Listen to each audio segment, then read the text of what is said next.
ఇప్పుడు ఇప్పుడు E40 కానీ మీరు చెప్పిన డైమిథైల్ ఈథర్ ఇవన్నీ కొంచెం తయారవడానికి it will take some more time. అంత ఈజీగా ఆల్రెడీ ఉన్నదండి. E20 ఉంది, మిగతా అవ్వడానికి అవైలబుల్ టైం. ఇప్పుడు హైడ్రోజన్ స్టవ్లు కూడా వచ్చేసాయి కదా సార్. గ్రీన్ హైడ్రోజన్ ఉత్పత్తి అంటే గ్రీన్ హైడ్రోజన్ విరివిగా దొరికేంత వాతావరణం మనకు క్రియేట్ అవుద్దా? డైరెక్ట్గా మన పెట్రోల్ బంక్కి వెళ్ళి వేసుకునేటట్టు పెట్రోల్ బంక్ వెళ్ళి గ్రీన్ హైడ్రోజన్ నింపుకునే వాతావరణం వస్తుందా సార్? ఇప్పుడు మార్కెట్లో దొరుకుతున్నది ఏంటంటే ఒక డివైస్ ఉంటుంది. ఆ డివైజ్లో వాటర్ పోస్తాము. వాటర్ పోస్తే వాటర్ ఎలక్ట్రాలసిస్ జరిగి వాటర్ ఏంది H2O కాస్త హైడ్రోజన్ గా మారుతుంది, ఆక్సిజన్ గా రిలీజ్ అవుతుంది. ఈ హైడ్రోజన్ ని మండిస్తాం, ఆక్సిజన్ తో మండిస్తే ఎనర్జీ రిలీజ్ అవుతుంది, మళ్ళీ వాటర్ వస్తుంది. ఇక్కడ raw material plenty of water ఉన్నది కాబట్టి out of 4 parts of earth 3 parts of earth is water only. కాబట్టి మనకు రా మెటీరియల్ కొదవలేదు. కాబట్టి అసలు best option is green hydrogen. కానీ కొద్ది హైడ్రోజన్ స్టోరేజ్ దీని ట్రాన్స్పోర్టేషన్ మీద కొన్ని సమస్యలు ఉన్నాయి తప్ప అది it's going to be game changer అండి. సార్ ఇప్పుడు ఈవీలు అంటున్నారు కదా, అసలు ఈవీ వెహికల్స్ మన ఇండియాకు సూటబుల్ అవుతాయా?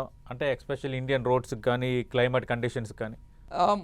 యాక్చువల్లీ సార్ ఇప్పుడు వాడుతున్న వాళ్ళు చూసినప్పుడు ఎండాకాలంలో మట్టుకి మన వార్తలు చదువుతున్నాము, ఈ ఈవీ వెహికల్స్ బ్యాటరీ పేలుతున్నాయి అని చెప్పేసి వార్తలు వస్తున్నాయి. వాడే వాళ్ళని నేను అడిగాను, ఈవీ వెహికల్స్ వాడే వాళ్ళని అడిగితే వాళ్ళు చెప్పింది ఏంటంటే దానికి రీసేల్ వాల్యూ లేదని చెప్పారు చాలా మంది. ఇంకోటి రిజిస్ట్రేషన్ అవసరం లేదు, రీసేల్ కూడా ఉండట్లేదు, రీసేల్ ఉండడం లేదు. ఇంకోటి ఏంటంటే ఆ బ్యాటరీ వోల్టేజ్ కనుక తక్కువైంది అనుకోండి, పికప్ కూడా తగ్గిపోతుంది అని చెప్తున్నారు. ఇలాంటి కొన్ని ప్రాక్టికల్ సమస్యలు ఉన్నాయి. కానీ నిజంగా చెప్పాలంటే EV vehicle is clean fuel, it's not a green fuel. It's not a green fuel. ఎందుకంటే గ్రీన్ ఫ్యూయల్ అంటే అది తయారు చేసిన దాని దగ్గర నుంచి వాడకం వరకు పూర్తిగా పర్యావరణం అనుకూలం ఉన్నట్లయితే దాన్ని గ్రీన్ ఫ్యూయల్ అంటాం.